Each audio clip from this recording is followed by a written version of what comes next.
Good afternoon. Field Agronomist Eric Alinger with Pioneer. I wanted to talk to you a little bit today about herbicides and a weed control program and some of the issues that we're gonna contend with from now till the end of planting season.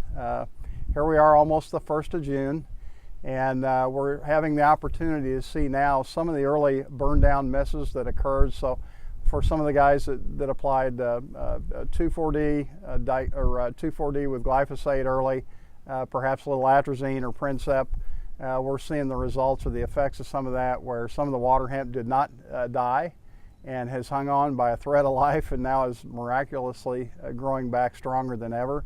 So that's one point of contention. The next one is just with the overall wet conditions and the inability to get into the field.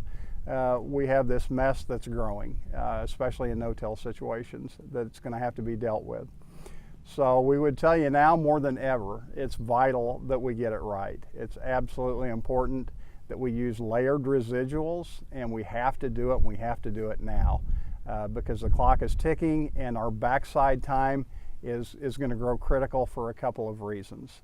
First one is the label date for dicamba. That's coming up on June 30th. So the in-crop application of dicamba that you thought you were probably going to get to make may not occur exactly as you thought it would because of the size of the crop. So you may use it for burn down, or you may use it early on, but to kill problem weeds later in the growing season, probably not so much with the June 30th label date. Next thing is spraying late and thinking about rotational restrictions. And that's really one of the things we want to talk to you about today, is the consideration of rotational restrictions, spraying late, and the effect that it may have on next year's crop. So as you well know, anything you do in the field with a tractor, a sprayer, the combine, the planter, affects the next thing that happens, and this is no different.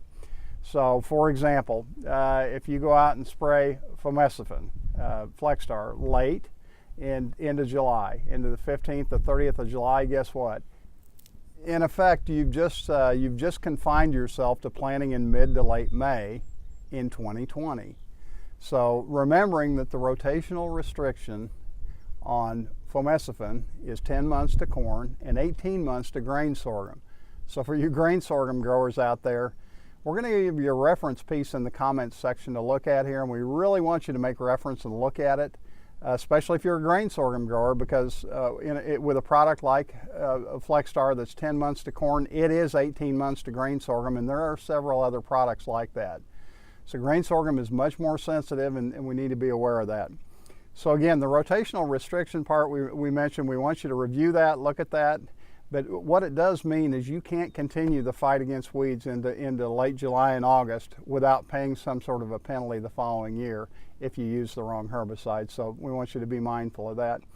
In addition, when weeds get large, much as they will late in the summer like that, they just become that much more difficult to kill. So we want you to be mindful of that as well. So again, look in the comments section, and one of our favorite reference manuals is PB 1580. It's the weed guide from the University of Tennessee, and we'd love for you to load that on your mobile device, your iPad or your computer, and have that with you at all times so you can have reference to all this material. It's a great piece of information for you to carry. One other thing that's been passed along by Dr. Larry Steckel at the University of Tennessee are some of the spray issues that they're running into right now. Being there ahead of us a couple of weeks for sure here in Southern Illinois, is some of the antagonism issues they're running into with the mixing of glyphosate and dicamba, especially on big grass. So Larry has found this to be sort of a consistent issue, and basically what he told me is that if you can increase your glyphosate rate to about 40 ounces, that does help that problem. So I just wanted to make sure you were aware of that as well, of mixing dicamba and glyphosate trying to kill big grass. So good information there from Dr. Larry Steckel at the University of Tennessee, so thanks to Larry for that.